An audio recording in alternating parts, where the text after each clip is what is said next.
Louvado seja Deus, meus irmãos, por esse momento que podemos declarar juntos que Ele é santo. Abra sua Bíblia comigo no texto de Mateus, capítulo 5, verso 8.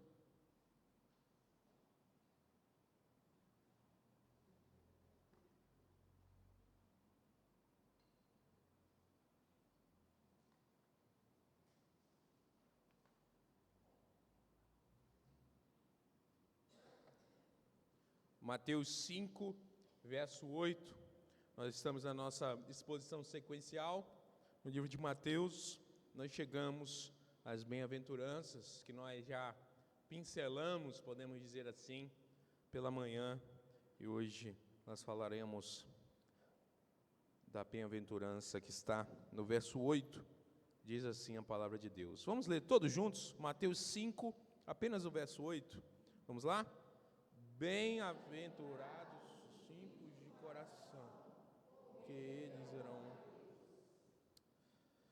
Meus irmãos, existe um filme que é bastante intrigante e provavelmente o seu sucesso se dá por conta do seu diretor, que todos nós conhecemos muito bem, provavelmente, chamado Steven Spielberg. E esse filme, ele é baseado em fatos reais e conta a história de um cara chamado Frank Abagnale. E esse homem é um homem que passou a vida toda fingindo ser quem não era. Frank nasce em Nova York no ano de 1948 e ainda jovem, na sua adolescência, ele começa a sua vida de enganação, tentando enganar todas as pessoas ao seu redor, e isso inclui até mesmo os seus próprios familiares, porque o seu primeiro golpe acontece com seu próprio pai. Com apenas 16 anos, meus irmãos, ele deu um golpe no pai através do seu cartão de crédito, conseguindo, lembrando da época, 1948, ele conseguiu mais de $3.000 do pai dele, de maneira tentando enganá-lo, conseguindo enganá-lo. E os caminhos de Frank, de enganos, vai continuar, vai se perpetuar ao longo da sua vida, levando ele a ser preso diversas vezes por falsificação, por roubo e também por identidade falsa. Frank, meus irmãos, se torna famoso não simplesmente por conta dos seus roubos, mas pela sua capacidade de enganar as pessoas, Ele finge ser um piloto de avião, ele finge ser um médico, ele finge ser um advogado e até mesmo um professor universitário. E ele consegue exercer todas essas profissões, mesmo não tendo zero capacidade de exercê-las. Tudo, meus irmãos, ele faz sem nenhum tipo de qualificação. Ele consegue impressionar muitas pessoas com a sua capacidade de enganar, de fraudar todas as coisas. Mas existe uma verdade, ou pelo menos um refrão na vida de Frank, é que ele sempre acabava sendo descoberto. Por melhor que ele fosse na sua enganação, no final, ele sempre acabava descoberto. Meus irmãos, mesmo com esse aparente sucesso na vida de Frank, muitas vezes, a verdade sobre ele sempre vinha à tona. Sempre era revelado a sua verdadeira identidade. E o fato dele ser um golpista sempre era mostrado para todos que o cercavam. A vida de Frank, meus irmãos, é marcada por uma constante fuga da verdade, uma tentativa incessante de ser alguém que ele não era definitivamente. Ele alcançou, meus irmãos, notoriedade nos Estados Unidos, até mesmo fizeram um filme sobre ele, como eu iniciei falando, e o filme se chama Prenda-me se for capaz. É um grande filme e eu aconselho os irmãos a assistirem. É um bom filme. Mas, meus irmãos, diferente do filme, a história de Frank real, ela é repleta de mentiras, sim, mas repleta de muitas decepções. No fim das contas, meus irmãos, o Frank verdadeiro e não do filme, ele havia enganado até a si mesmo, porque no final das contas, nem ele mesmo conseguia definir muito bem quem era.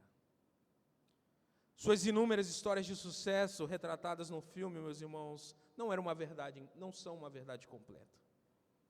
Mas, muito ao contrário disso, fazem da própria vida do Frank uma montanha de enganos que foi desmoronando, até que ele fosse definitivamente pego.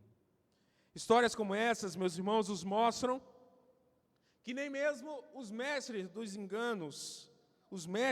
enganos podem fingir ou podem fugir da verdade dos seus corações. Assim como os fariseus, meus irmãos, e os saduceus não podiam fugir ou não podiam fingir diante do próprio Jesus, eles não podiam enganá-lo, por mais puros que parecessem ser. Jesus, meus irmãos, parece constantemente revelar as impurezas profundas que haviam nos corações dos religiosos. O problema de Frank, meus irmãos, e dos religiosos da época de Jesus, não era aquilo que eles aparentavam externamente, mas aquilo que havia de mais profundo nos seus corações. E é interessante porque durante a literatura bíblica nós podemos observar que é justamente nesse lugar, justamente no mais profundo dos nossos corações, que Deus parece olhar, que Deus parece nos observar. No texto, meus irmãos, essa noite, Jesus mostra que o que está dentro de nós importa muito mais daquilo que nós aparentemente externamos. E nós podemos observar aí no verso 8 do capítulo 5 de Mateus, Jesus dizendo: bem-aventurado os limpos de coração, porque verão a Deus. Meus irmãos, nós estamos diante daquilo que parece ser uma promessa maravilhosa, uma promessa gloriosa, mas diante dessa promessa magnífica de Jesus, se revela também um problema muito profundo no nosso meio. E é interessante pensarmos que se a gente quiser alcançar uma promessa condicional, como faz Jesus, devemos nos atentar primariamente à condição que é estabelecida assim que Jesus nos dá essa promessa.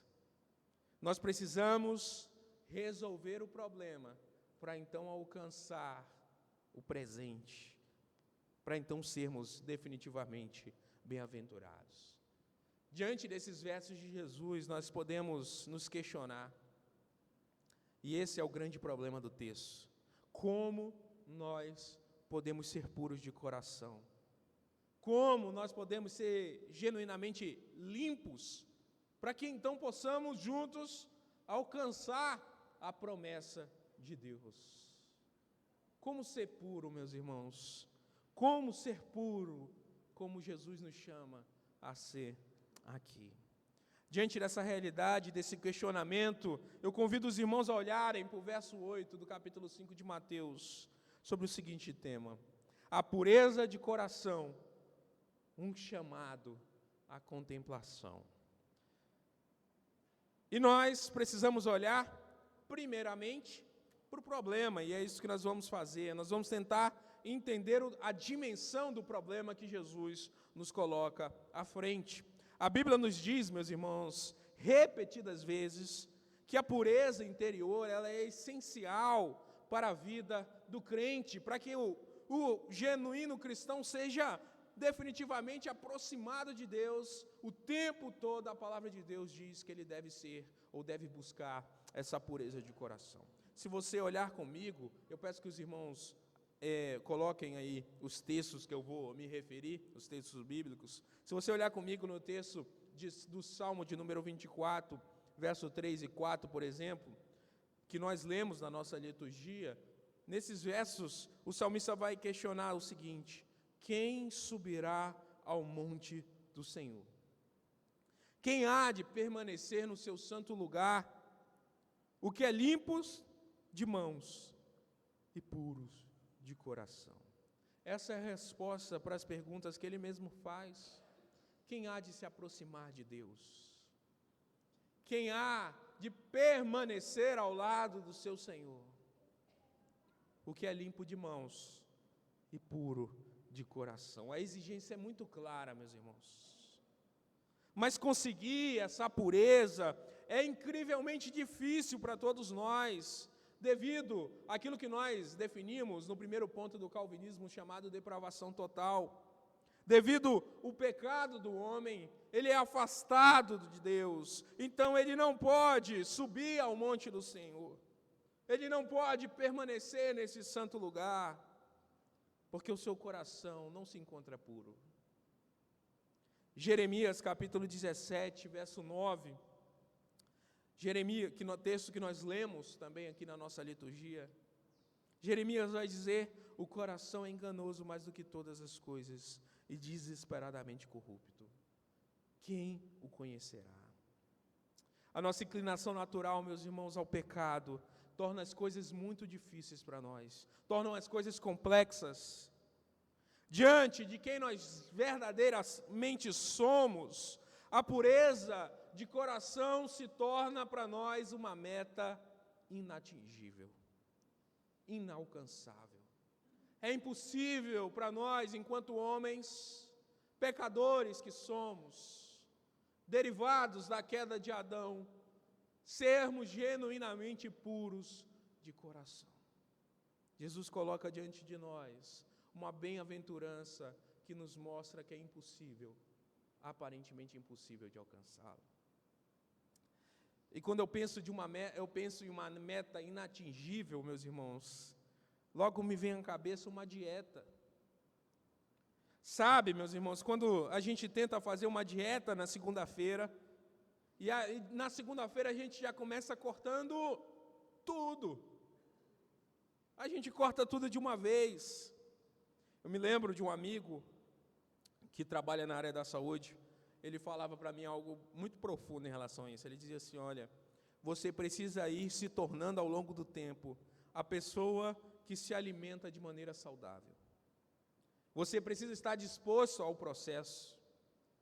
Isso pode começar numa segunda, mas não pode terminar numa segunda.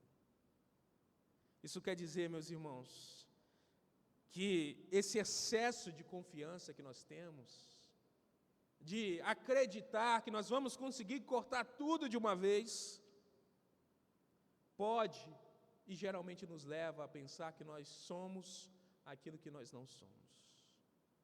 Nós não somos atletas de alto nível. Nós não somos atletas de alto nível. Jesus, meus irmãos, nos oferece uma meta inatingível. E ao nos oferecer uma meta inatingível, o grande desejo de Jesus é mostrar a verdade do nosso coração. É mostrar quem realmente nós somos. Ele diz: seja puro de coração e você verá a Deus. Nós olhamos para isso e nos perguntamos: quem é puro de coração para ver Deus? Na época de Jesus, meus irmãos, os judeus entendiam a pureza, principalmente em termos cerimoniais, em termos legais. Era essa ligação intelectual que eles faziam ao Jesus declarar que era necessário ser puro. Eles seguiam um conjunto rigoroso de leis, de rituais, para manter então a sua pureza, a sua aparente pureza externa. Mas Jesus desafia, meus irmãos, os seus ouvintes com uma visão muito profunda de pureza. Jesus revela para aqueles que estão ouvindo Ele que a verdadeira pureza, ela não é observada somente externamente, mas ela é encontrada no mais profundo do coração das pessoas. Porque, como nós temos visto, é necessário uma transformação de identidade, uma mudança, que não é externa, mas é interna na vida do crente.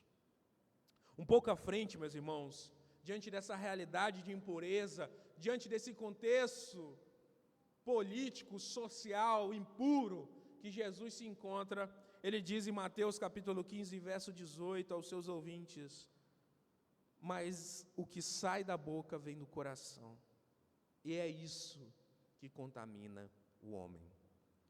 Diante disso, meus irmãos, Jesus nos mostra que a pureza que ele busca vai além, muito além das ações externas, exteriores, mas ela atinge, ou deve atingir, a profundeza do nosso interior. Jesus nos mostra, meus irmãos, que o chamado de Deus é mais profundo que a capa legalista religiosa que o cercava naquele momento. Porque, meus irmãos, você não pode se cobrir de pureza. A pureza, aos olhos de Deus, é algo interno, com raízes no âmago das nossas identidades. Não é aquilo que externamos, aquilo que está fora de nós que nos faz impuros, mas aquilo que está dentro dos nossos corações. Perceba, meus irmãos, que a pureza, ela vem de uma obra que nós chamamos de regeneração. Ou seja, é uma obra interna do Espírito Santo nas nossas vidas. Davi vai dizer, num salmo que nós lemos também na nossa liturgia, no verso 10 do Salmo 51, Davi diz: cria em mim, ó Deus, um coração puro e renova dentro de mim um espírito inabalável. Paulo diz, meus irmãos, que é o Espírito Santo, é quem efetua em nós tanto o querer quanto o realizar, em Filipenses 2, verso 13. Aqui, meus irmãos, nós percebemos o problema de fato. A impureza não é um problema de comportamento nosso. Ela não é um problema de comportamento. Ela é uma questão profunda, de dentro dos nossos corações. Ela revela quem verdadeiramente nós somos. Sproul vai dizer uma coisa bastante forte. Ele vai dizer o seguinte: nossa incapacidade de ver a Deus não é uma questão de deficiência dos olhos, ou seja, não é uma questão física, mas é uma deficiência do coração. O Senhor não permite que pessoas impuras o vejam. O Senhor não permite que pessoas impuras o vejam. Essa impureza interior, meus irmãos, que nos afasta de Deus, tornando impossível a visão prometida aqui por Jesus. No original, kataroi te cardia. Mateus nos leva, meus irmãos, diante do texto bíblico, a compreensão que Jesus está dizendo que existe uma impureza moral e espiritual profunda naqueles que o ouviam. Seus ouvintes, os ouvintes de Jesus, estão sujos, não por fora, como dizem os fariseus e saduceus, mas por dentro.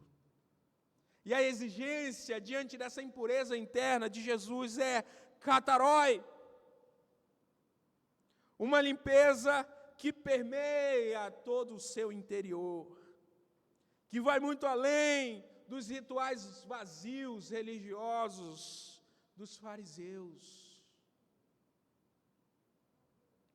Meus irmãos, Jesus, ao dizer o que está dizendo, olhando nos olhos do seu público, extremamente sujo, porque Jesus encontra o povo de Deus extremamente sujo. Como nós podemos observar nos nossos estudos do Antigo Testamento, o povo estava completamente afastado internamente de Deus, e aquilo que eles externavam era apenas o que revelavam seus próprios corações de maneira profunda.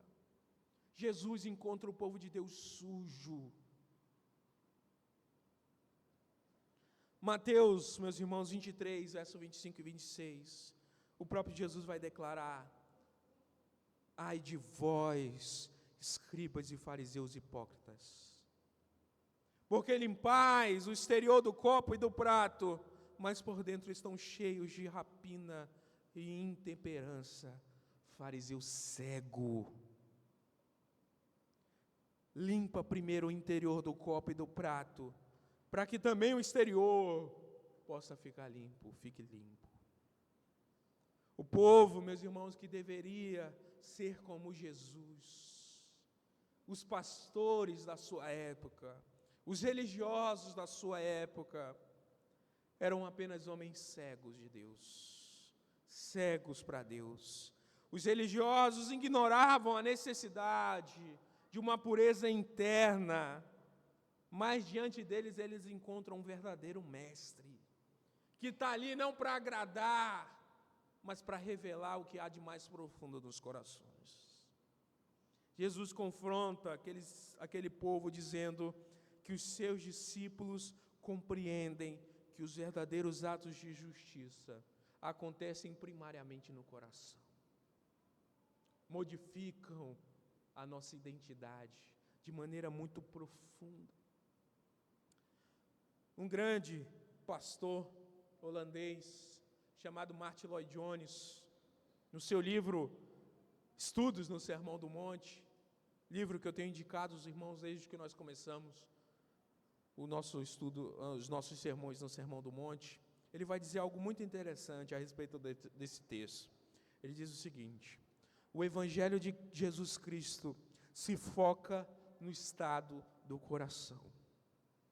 Desde o início até o fim, Jesus falava sobre o coração, tanto no Novo quanto no Antigo Testamento. Ele enfatizou essa verdade, especialmente por causa dos fariseus, que se preocupavam com a aparência externa, mas ignoravam o interior. Externamente, os fariseus pareciam impecáveis, mas por dentro estavam cheios de cobiça e iniquidade.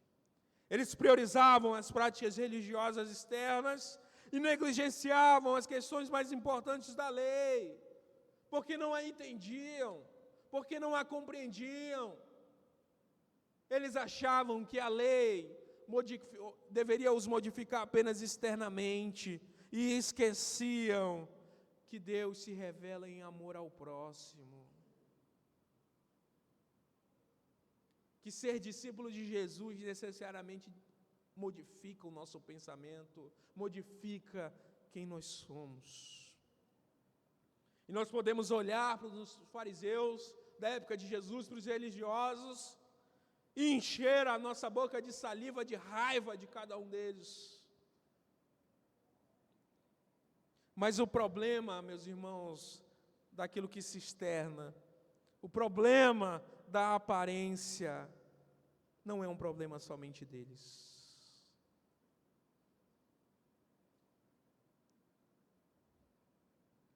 O problema da pureza, meus irmãos, de coração, não é um desafio apenas para os fariseus, ou para qualquer ouvinte somente na época de Jesus. O problema da aparência, da verdade do coração, é uma questão que persiste até os nossos dias. É um problema não só seu, mas meu também. Em nosso mundo moderno, meus irmãos, assim como na antiguidade, na época de Jesus, há uma tendência de focarmos nas aparências externas, nas ações visíveis, nos rituais, que podem ser observados pelos outros, mas muitas vezes estamos muito mais preocupados com o que os outros pensam ao nosso respeito, do que com o verdadeiro estado do nosso coração. No seminário, nós ouvíamos constantemente uma história sobre um pastor, que era um pastor grandemente amado pela sua igreja, amado pela sua igreja, por todos os irmãos. Todo marido queria ser como aquele pastor, todo pastor queria ser como aquele pastor. Mas um dia, um professor de escola bíblica, falando sobre essas questões, sobre essas coisas. Ele comentou o quanto muitas vezes nós não somos os mesmos na igreja e em casa. Diante desse comentário, o filho do pastor levanta a mão e diz: essa é uma verdade,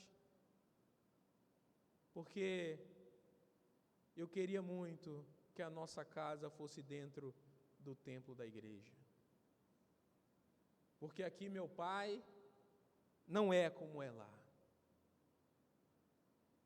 Meus irmãos, nós podemos até enganar uns aos outros aqui, mas certamente não enganaremos ao Senhor.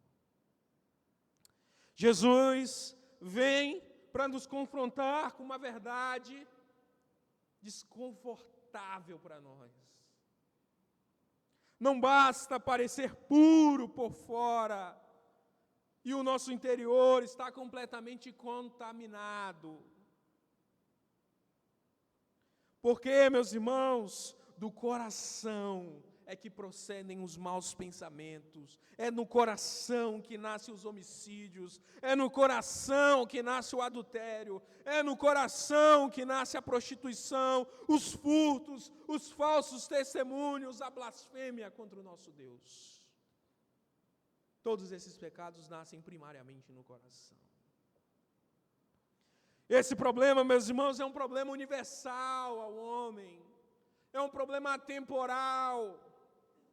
Todos nós, sem exceção, em algum momento temos que lidar com a corrupção do nosso coração, com a corrupção interna que Jesus descreve aqui, meus irmãos. Nós até não matamos os nossos irmãos, como nós falamos hoje de manhã, com armas.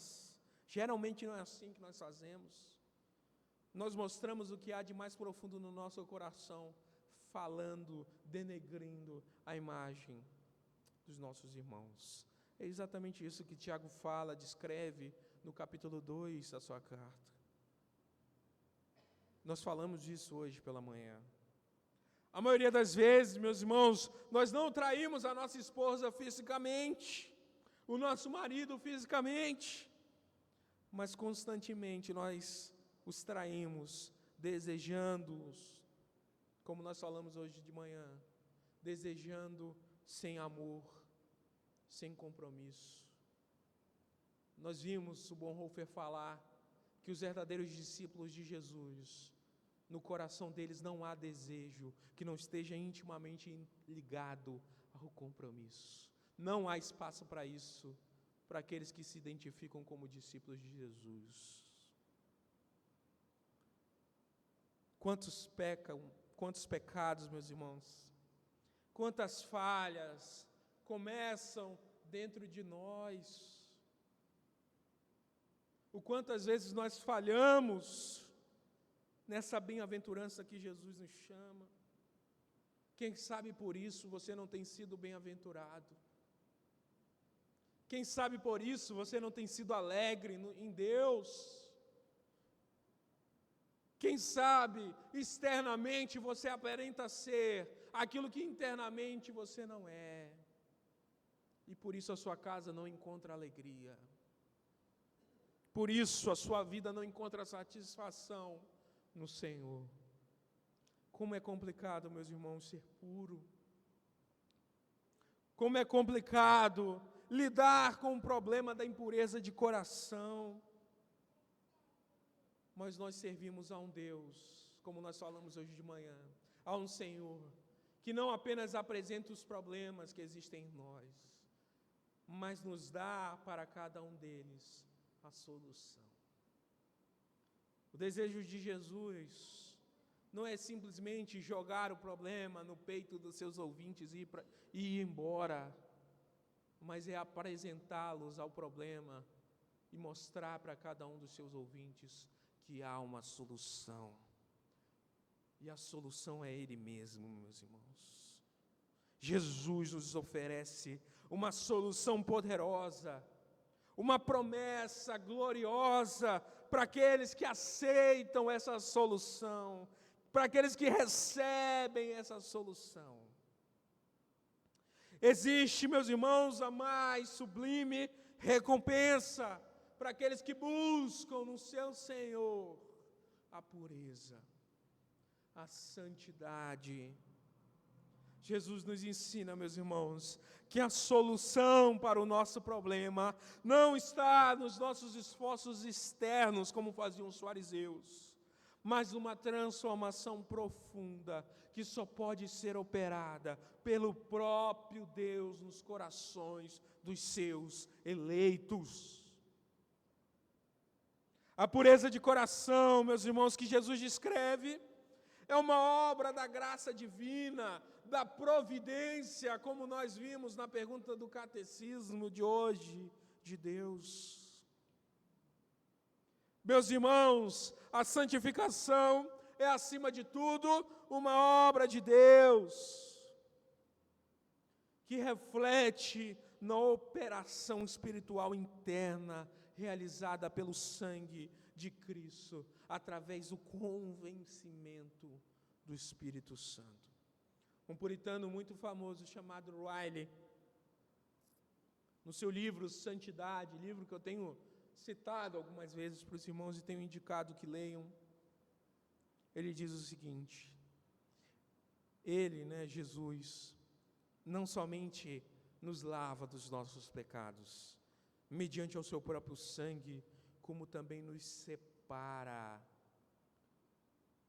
do seu apego natural ao pecado e ao mundo, colocando um novo princípio, meus irmãos, profundamente um novo princípio em nossos corações, nos tornando aí sim piedosos, de maneira prática, de maneira externa.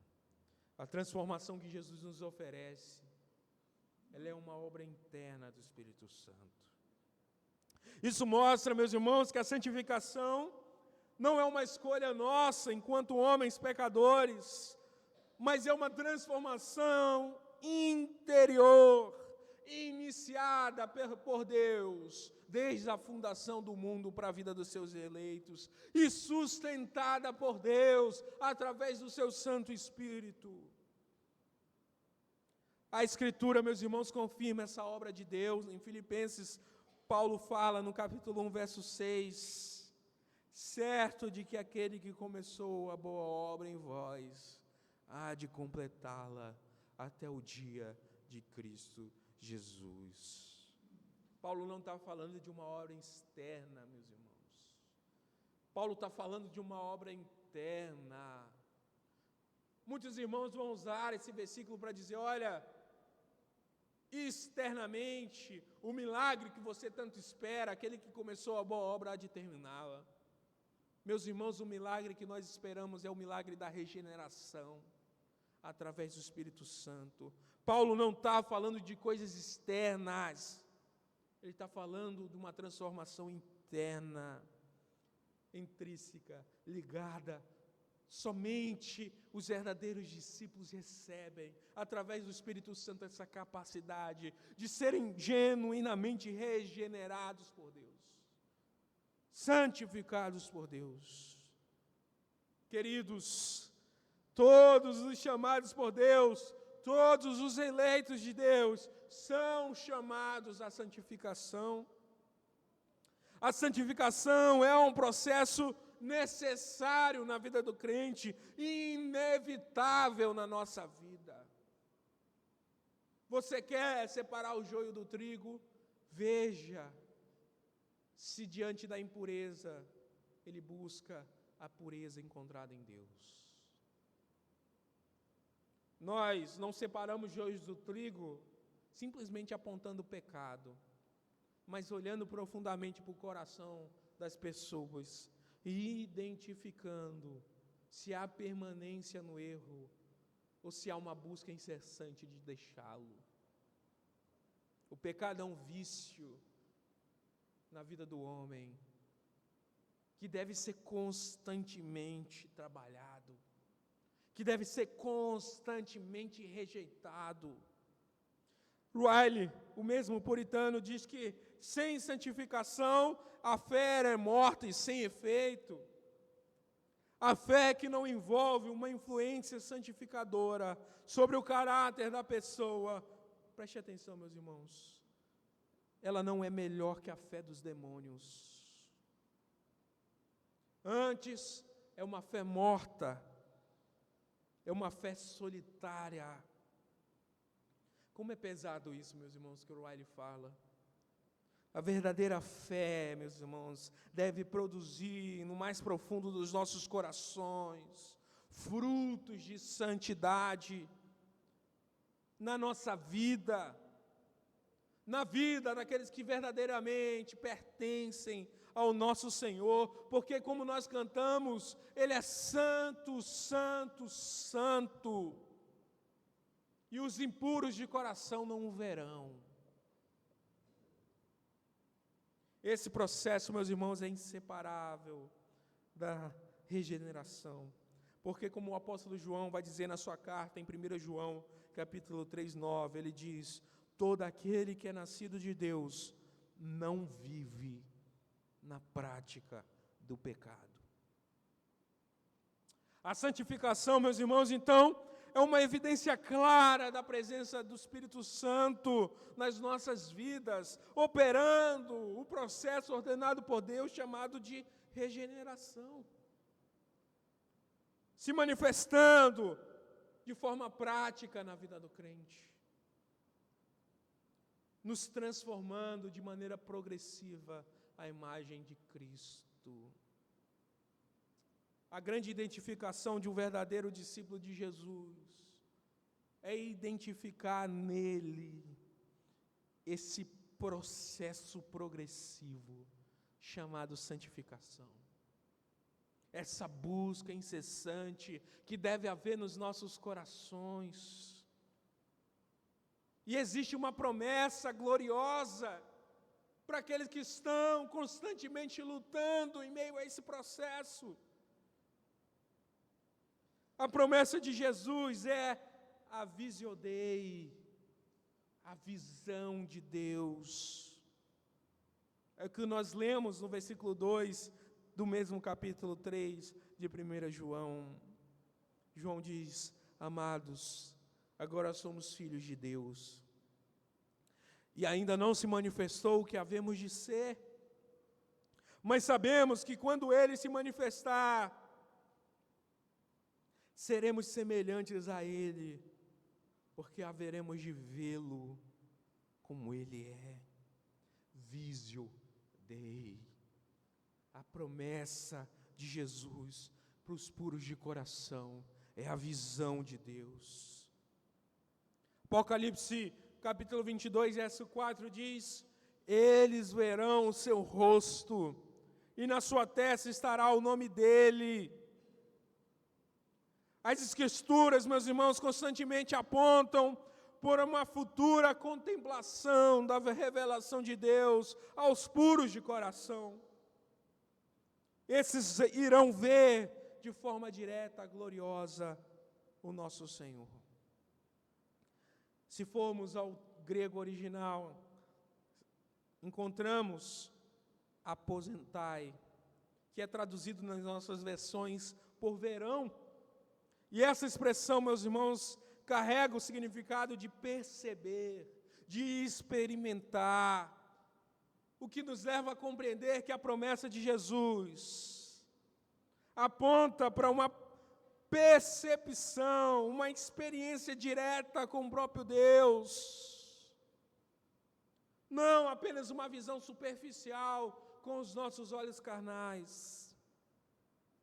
Jesus aponta para algo profundo, algo íntimo, algo restrito, uma experiência na presença de um Deus glorioso. Perceba, meus irmãos, Jesus, mais uma vez, indo na contramão da sua cultura, da religião, da percepção da sua época, porque a grande concepção daqueles que estavam ouvindo Jesus no seu sermão era a mesma de Êxodo 33, verso 20 ao 23. Nem mesmo Moisés pôde ver a Deus. Jesus promete aqui, meus irmãos, algo inconcebível na mente do judeu. Era impossível entender para eles o que Jesus estava falando. Aqueles purificados de coração veriam a Deus. Isso era um contraste, meus irmãos, gigantesco com a teologia da época de Jesus. Mas Jesus não é um teólogo qualquer. Jesus não é um rabino qualquer. Jesus não é um mestre qualquer. Com Jesus, meus irmãos, é sim, sim e não, não. Ele é o Verbo encarnado, é o que diz João no seu primeiro capítulo. Jesus promete um clímax para a vida do crente. Ele nos dá uma esperança gloriosa nessa luta constante contra o pecado. Ele nos oferece um motivo para continuarmos firmes nessa caminhada. E o motivo é a glorificação final. Quando a obra da santificação será plenamente completa, e então nós seremos capacitados e plenamente puros, gloriosos, para desfrutar da presença do Senhor que nós servimos. Eu quero encerrar meu sermão dessa noite, lembrando dos irmãos o que Paulo diz em 1 Coríntios capítulo 13, verso 12. Ele diz: porque agora vemos como um espelho obscuramente, então veremos face a face.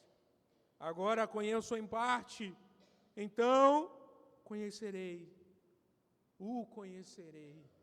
como também sou conhecido. Que gloriosa promessa, meus irmãos. Paulo nos diz, assim como Jesus, que um dia nós conheceremos o nosso Senhor, assim como nós conhecemos, como Ele nos conhece, um dia nós desfrutaremos desse mesmo conhecimento a respeito dEle. Ainda que agora a nossa visão seja turva do nosso Deus, seja distante, seja obscura, um dia Jesus nos promete, tudo se tornará claro aos nossos olhos, tudo será vívido à nossa frente. Essa é uma promessa, meus irmãos, que vai muito além de qualquer esforço humano, de qualquer aparente pureza externa. O Frank, na nossa história inicial, com todas as suas fraudes, com todos os seus enganos, ilustra para nós uma verdade muito importante. Nós não podemos esconder a nossa verdadeira natureza para sempre. A verdade sempre vem à tona. Nós sempre seremos revelados, sempre será revelado quem realmente nós somos. Jesus nos chama, meus irmãos, a uma pureza de coração que não pode ser alcançada pela nossa própria força, no nosso próprio mérito. Ele nos confronta com a realidade da nossa impureza interior e nos oferece uma solução, a transformação operada pelo seu Santo Espírito. É somente através, meus irmãos, dessa obra de regeneração que podemos então nos tornar puros de coração. Essa pureza, e essa pureza não é de nenhuma forma um fim em si mesma, mas é um meio de alcançarmos a promessa gloriosa deixada por Jesus. Ele diz que veremos a Deus. Ver a Deus, meus irmãos, segundo o Jonathan Edwards enfatizava, a Visio Dei, a visão de Deus, é ver essencialmente o próprio Cristo glorificado. Edward, meus irmãos, argumenta que essa visão não é alcançada através dos nossos olhos físicos, mas é uma visão espiritual, intelectual, pela qual Deus é revelado de maneira plena e direta aos glorificados, aos eleitos. Ao vermos Cristo em seu corpo glorificado, meus irmãos, nós experimentamos a manifestação perfeita de Deus, porque Jesus é a encarnação do Verbo, da majestade divina. Essa visão de Cristo, meus irmãos, ela é suprema fonte de felicidade celestial. É por isso que os céus proclamam a glória de Deus. Porque em Cristo nós vemos essencialmente a glória do Pai. Um teólogo muito famoso, sistemático, chamado Hermann Bavinck, ele vai complementar essa ideia, afirmando que na glorificação, a contemplação, a compreensão, a fruição de Deus constituem a nossa bem-aventurança eterna, onde conhecemos a Deus de forma direta e sem ambiguidade. É a visão beatífica de Deus. Deus será conhecido através do seu Filho. Meus irmãos, o nosso Deus é transcendente. Ele é infinito em sabedoria, em conhecimento. Nós contemplaremos Deus. Essa é uma visão que nos levará a uma satisfação eterna. Essa é a promessa de Jesus. É o que os filósofos chamam de summum bonum. É o bem mais precioso que um homem pode buscar. Qual é o bem mais precioso que nós podemos buscar? Qual é a mais elevada bem-aventurança? Qual é a verdadeira culminação do desejo do homem?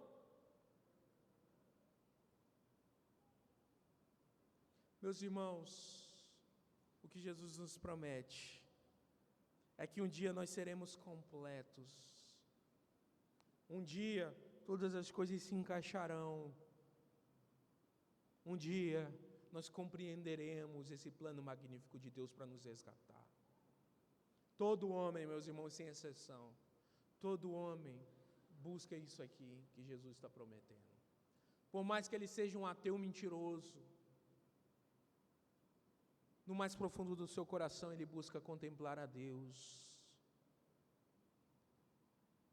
E o que Paulo, os apóstolos, o próprio Jesus nos ensina é que ninguém contemplará a Deus sem antes buscar a pureza. E de que maneira nós buscamos a pureza? Reconhecendo, meus irmãos, o sacrifício de Cristo. Reconhecendo quem Ele de fato é para nós. Reconhecendo a promessa de Jesus, que é um relacionamento perfeito, um gozo completo, uma eternidade de intimidade. Esse é o bem mais precioso que nós podemos ter. É a coisa mais perfeita que nós podemos buscar. Não há sucesso nesse mundo que nos vai oferecer tamanho gozo completo de estar na presença do nosso Deus, de conhecê-lo como nós somos conhecidos. Meus irmãos, eu encerro meu sermão nessa noite, convidando cada um dos irmãos a caminharem nessa busca incessante por santificação, por pureza. Não para que o irmão que está do seu lado observe isso externamente, mas para que o próprio Deus olhe no seu coração, olhe para dentro de você e não veja mais você, mas veja Jesus Cristo, morto e ressurreto pela sua própria vida. Fiquemos de pé, oremos ao Senhor. Senhor Deus, nós compreendemos a nossa imperfeição e por isso estamos aqui. Por isso te buscamos diariamente. Por isso lemos a tua palavra diariamente. Por isso constantemente confessamos os nossos pecados, curvamos as nossas cabeças, dobramos os nossos joelhos. A nossa compreensão é que Se não for o Teu Espírito Santo, Senhor Deus, nós jamais conseguiremos alcançar a Tua promessa. Se não for Cristo Jesus nos convencendo da nossa impureza, nós vamos continuar no lamaçal do pecado. Oh Deus, ajuda a Tua igreja, Pai, nos ajuda a compreender essa verdade. Nos ajuda a buscar no Senhor, a nossa promessa. Que os nossos olhos estejam cativos genuinamente nas coisas do alto, nessa promessa gloriosa, no dia em que nós nos encontraremos com o Senhor intimamente. Que isso seja verdadeiramente o motivo da nossa bem-aventurança, da nossa alegria. Oh Senhor Deus, nos convence disso. Convence a Tua igreja, é o que nós pedimos. Mas nós oramos agradecidos, Pai, porque já podemos ver essa obra nas nossas vidas. Porque podemos ver, já podemos contemplar o Teu Espírito Santo em nós. Porque já podemos sentir o gosto da revelação de Deus através da Tua palavra. Ainda que a nossa visão seja turva, como diz Paulo, nós cremos fielmente que um dia tudo se tornará claro. E por isso o nosso coração se enche de esperança. Por isso nós somos bem-aventurados. Nós Te glorificamos, Deus, pela Tua palavra, que nos exorta, mas também que nos mostra o verdadeiro caminho. Que o Teu nome seja glorificado, Deus, em nossas vidas, nas nossas famílias. É o que nós Te pedimos, em nome de Cristo Jesus. Amém.